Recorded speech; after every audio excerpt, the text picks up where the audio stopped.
दोस्तों मैं जगदीप सिंह आपका स्वागत करता हूं ग्रो यूट्यूब चैनल में। जैसे कि आपको पता है कि हर क्वार्टर के एंड में हम आपको बताते हैं कि अगर हम सुपरस्टार इन्वेस्टर्स की बात करें जैसे कि राकेश झुनझुनवाला, राधाकिशन दमानी, विजय केडिया, कि उनके पोर्टफोलियो में कौन कौन से स्टॉक्स हैं, और जैसे कि हर क्वार्टर के बाद हमारे पास इंफॉर्मेशन आती है कि उन्होंने कौन से स्टॉक के अंदर अपनी बाइंग और ज्यादा की है और कौन से स्टॉक्स के अंदर अपनी होल्डिंग को थोड़ा सा सेल किया है। जिसको आगे बढ़ाते हुए आज की वीडियो में हम बात करने वाले हैं राकेश झुनझुनवाला, विजय केडिया और राधाकिशन दमानी के पोर्टफोलियोज के बारे में। मैं जगदीप सिंह आपका स्वागत करता हूं ग्रो यूट्यूब चैनल में। अगर आपने अभी तक ग्रो के चैनल को सब्सक्राइब नहीं किया तो जल्दी से ग्रो के चैनल को सब्सक्राइब करें ताकि आप हमारी किसी भी इंपॉर्टेंट वीडियो को मिस ना करें। चलिए कम टाइम लेते हुए जल्दी से स्टार्ट करते हैं आज का वीडियो।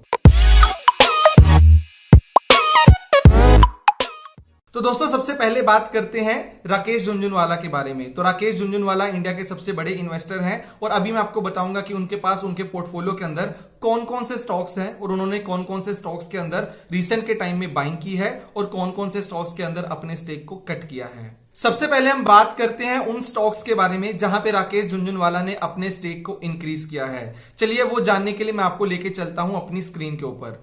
तो दोस्तों जैसे कि आप मेरी स्क्रीन में देख सकते हैं, सबसे पहली कंपनी है जहां पे राकेश झुनझुनवाला ने अपने स्टेक को बढ़ाया है, जुबिलिएंट फार्मोवा लिमिटेड।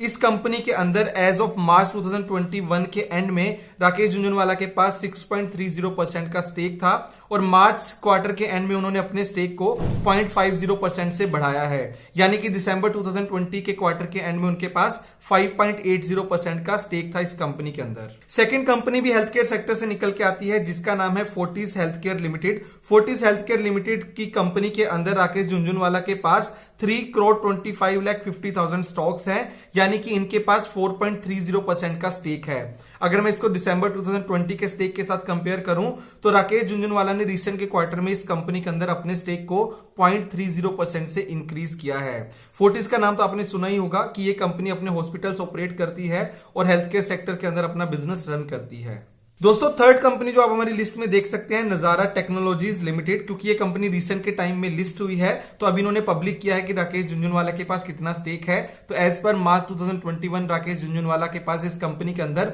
10.80% का स्टेक है। नेक्स्ट कंपनी आती है मल्टी कॉमोडिटी एक्सचेंज, यानी कि एमसीएक्स के नाम से आपने एक एक्सचेंज के बारे में सुना होगा जहां पे कॉमोडिटीज की ट्रेडिंग होती है। तो इस कंपनी के राकेश झुनझुनवाला के पास 4.90% का स्टेक था as per the ending of March 2021। अगर हम इसको कंपेयर करें दिसंबर 2020 के साथ तो दिसंबर में राकेश झुनझुनवाला के पास इस कंपनी का 3.90% का स्टेक था, जिसका मतलब उन्होंने अपने स्टेक को 1% से इंक्रीज किया है इस कंपनी के अंदर। नेक्स्ट आप देख सकते हैं एग्रोटेक फूड्स लिमिटेड, जहां पे राकेश झुनझुनवाला का करंट स्टेक 8.20% का है। लास्ट क्वार्टर में इनके पास 8% का स्टेक था, यानी कि इन्होंने अपने स्टेक को 0.20% से इंक्रीज किया है। नेक्स्ट कंपनी जो हमारी लिस्ट में आती है उसका नाम है TV18 ब्रॉडकास्ट लिमिटेड। इस कंपनी का राकेश झुनझुनवाला के पास 2.60% का स्टेक है। लास्ट क्वार्टर में इनके पास 2.50% का स्टेक था, यानी कि इन्होंने अपने स्टेक को 0.10% से इंक्रीज किया है। दोस्तों अभी तक हमने बात किया सिर्फ उन कंपनीज के बारे में जो राकेश झुनझुनवाला के पास अपने पोर्टफोलियो में है और उन्होंने उसके अंदर थोड़ा सा बाइंग किया है पिछले कुछ क्वार्टर के अंदर। तो जहां पे हमने आपको बताया था कुछ कंपनीज के बारे में, तो यहाँ पे आप देख सकते हैं कि काफी कंपनीज हेल्थ केयर सेक्टर की हैं जहां पे राकेश झुनझुनवाला ने अपने स्टेक को इंक्रीज किया है, क्योंकि कोविड आने की वजह से हेल्थ केयर कंपनी का बिजनेस काफी ज्यादा बड़ा है, जिसकी वजह से शायद राकेश झुनझुनवाला ने भी यहां पे बाइंग की है। चलिए दोस्तों इसके बाद हम मूव करते हैं सेकंड पार्ट पे और अब बात करते हैं कि राकेश झुनझुनवाला की वो कौन सी कंपनीज हैं जहां पे उन्होंने अपने स्टेक को कट किया है। और ये जानने के लिए भी मैं आपको लेके चलता हूं अपनी स्क्रीन के ऊपर। तो जैसे कि आप मेरी स्क्रीन में देख सकते हैं, सबसे पहले हम बात करते हैं सबसे बड़ी होल्डिंग की राकेश झुनझुनवाला की, जिसका नाम आपको पता ही होगा टाइटन कंपनी लिमिटेड। तो अगर हम टाइटन की बात करें एज पर मार्च 2021 राकेश झुनझुनवाला के पास 5.06% का स्टेक था।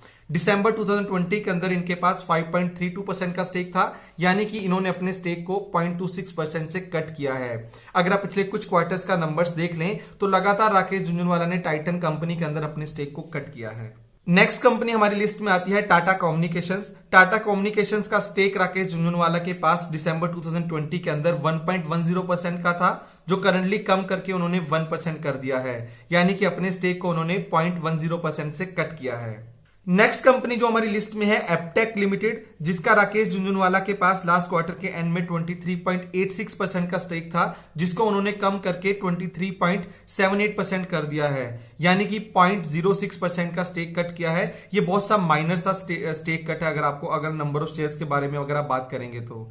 अगर हम एप्टेक लिमिटेड की बात करें तो ये एक ग्लोबल एजुकेशन और ट्रेनिंग कंपनी है, जिसको 1986 के अंदर स्टार्ट किया गया था और इसके हेडक्वार्टर्स मुंबई के अंदर है। नेक्स्ट हम बात करते हैं वीआईपी इंडस्ट्रीज के बारे में। वीआईपी इंडस्ट्रीज में राकेश झुनझुनवाला ने अपना सिग्निफिकेंट स्टेक कट किया है। इनके पास पहले 5.30% का स्टेक हुआ करता था, जो करंटली कम होके 2.30% हो गया है, यानी कि इन्होंने अपने स्टेक को 3% से ज्यादा का कट किया है। इसके अलावा दोस्तों दो कंपनीज और हैं, प्रकाश इंडस्ट्रीज और प्रकाश पाइप्स। इन दोनों कंपनीज के अंदर भी राकेश झुनझुनवाला ने अपने स्टेक को कम किया है। इन दोनों कंपनीज के अंदर उनके पास 1.50% का स्टेक था।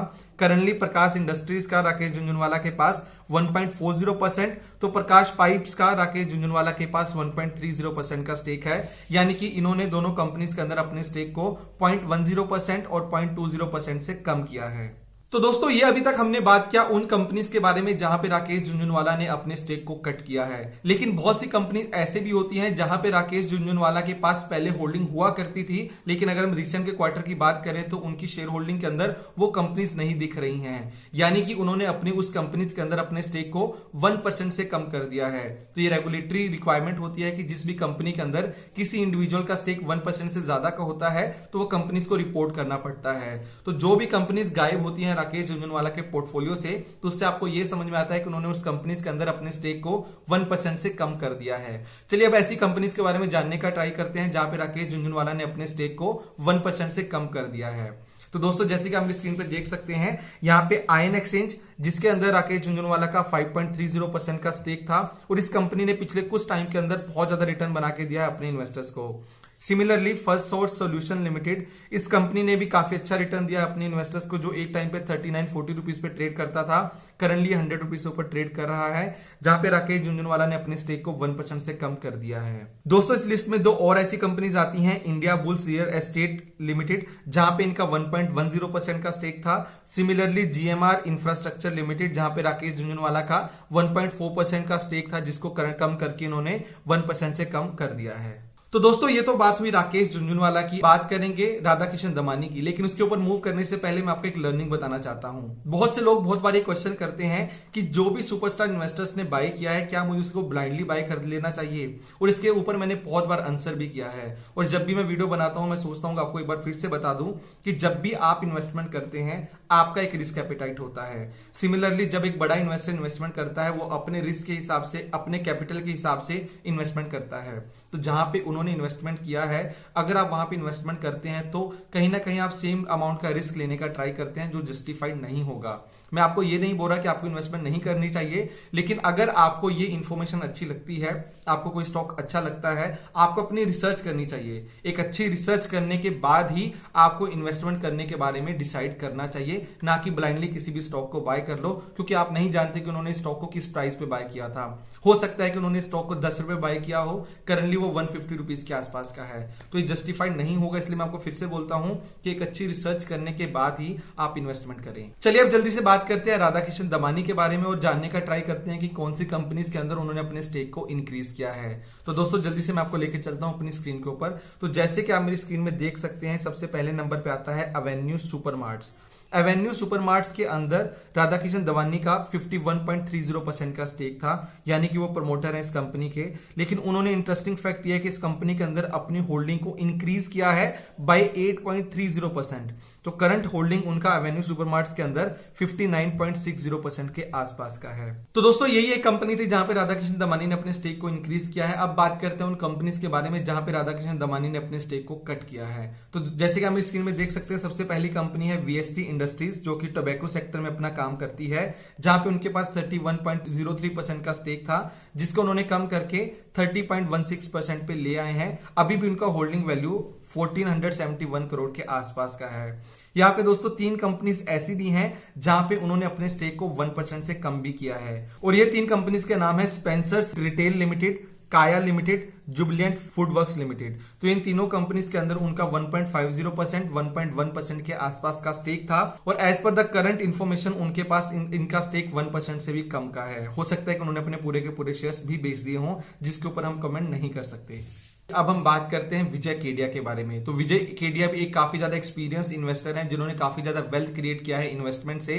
चलिए अब सबसे पहले बात करते हैं कि विजय केडिया ने कौन से स्टॉक्स के अंदर अपने स्टेक को इंक्रीज किया है। तो ये जानने के लिए मैं आपको लेके चलता हूं अपनी स्क्रीन के ऊपर। तो दोस्तों सबसे पहले नंबर पे आता है affordable robotics and automation limited. ये एक ऐसी कंपनी है जिसके अंदर विजय केडिया के पास कोई भी स्टेक नहीं था एज ऑन दिसंबर 2021। अभी करंटली उनके पास इस कंपनी का 14.40% का स्टेक है, यानी कि उनके पास टोटल 14,62,000 के आसपास के स्टॉक्स हैं, जिसकी वैल्यू 15 करोड़ के आसपास की है। सेकंड स्टॉक की अगर मैं बात करता हूं तो तेजस नेटवर्क्स है। तो तेजस नेटवर्क्स के अंदर विजय केडिया का 4.20% का स्टेक था, जिसको उन्होंने करंटली 1.20% से बढ़ा के 5.40% कर दिया है। तो टोटल होल्डिंग वैल्यू उनका इस कंपनी के अंदर 90 करोड़ के आसपास का है। नेक्स्ट कंपनी का अगर मैं बात करूं तो सुदर्शन केमिकल इंडस्ट्रीज आता है। आपको पता भी होगा कि केमिकल सेक्टर की कंपनीज ने काफी अच्छा परफॉर्मेंस किया है पिछले कुछ मंथ्स के अंदर। तो इस कंपनी के अंदर एज ऑन दिसंबर 2020 विजय केडिया के पास कोई भी स्टेक नहीं था। करंटली इनके पास इस कंपनी की 1.40% की होल्डिंग है। नेक्स्ट कंपनी हमारी लिस्ट में आती है रैमको सिस्टम्स। रैमको सिस्टम्स ने भी काफी अच्छा रिटर्न दिया है अपने इन्वेस्टर्स को, और ये कंपनी सॉफ्टवेयर प्रोडक्ट्स बनाती है जिनको ओवरसीज सब्सिडीज के थ्रू सेल भी करती है। अगर हम इस कंपनी के अंदर स्टेक की बात करें तो दिसंबर 2020 के अंदर रैमको सीमेंट्स के विजय केडिया के पास 1.47% का स्टेक था, जिसको उन्होंने करंटली 0.15% से बढ़ा के 1.62% कर दिया है। लास्टली मैं बात करता हूं हेरिटेज फूड्स लिमिटेड के बारे में। इस कंपनी के अंदर विजय केडिया का 1% का स्टेक था, जिसको उन्होंने 0.10% से बढ़ा के 1.10% कर दिया है। तो दोस्तों ये तो बात हुई उन कंपनीज की जहां पे विजय केडिया ने रिसेंट के टाइम में बाइंग की है, लेकिन अब ये जानना भी आपके लिए बहुत ज्यादा इंपॉर्टेंट है कि वो कौन सी कंपनीज हैं जहां पे विजय केडिया ने पिछले क्वार्टर के अंदर सेलिंग की है। तो ये जानने के लिए मैं आपको लेके चलता हूं अपनी स्क्रीन के ऊपर। जैसे कि आप मेरी स्क्रीन पे देख सकते हैं कि यहाँ पे दो ही कंपनीज हैं जहां पे उन्होंने अपने स्टेक को कम किया है। पहले नंबर पे आता है वैभव ग्लोबल लिमिटेड, जहां पे उनका 1.90% का स्टेक हुआ करता था एज ऑन दिसंबर, जिसको उन्होंने 0.10% से कट करके 1.80% कर दिया है।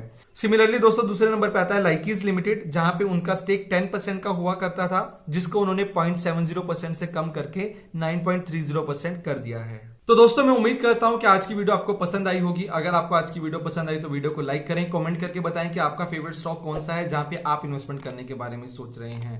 और हमेशा अपनी लर्निंग को याद रखिए कि हमेशा एक अच्छी रिसर्च करने के बाद ही इन्वेस्टमेंट करें। मैं उम्मीद करता हूं कि आप घरों में रहेंगे और आप सेफ रहेंगे। Take care, happy investing. सारी वीडियोस एजुकेशनल पर्पस के लिए लेके आते हैं। हम कहीं पे भी किसी भी स्टॉक को बाय या सेल करने का बिल्कुल भी रिकमेंडेशन नहीं देते। तो किसी भी स्टॉक में इन्वेस्ट करने से पहले अपनी एक अच्छी रिसर्च करें, उसके बाद एक लॉन्ग टर्म के लिए इन्वेस्टमेंट करें।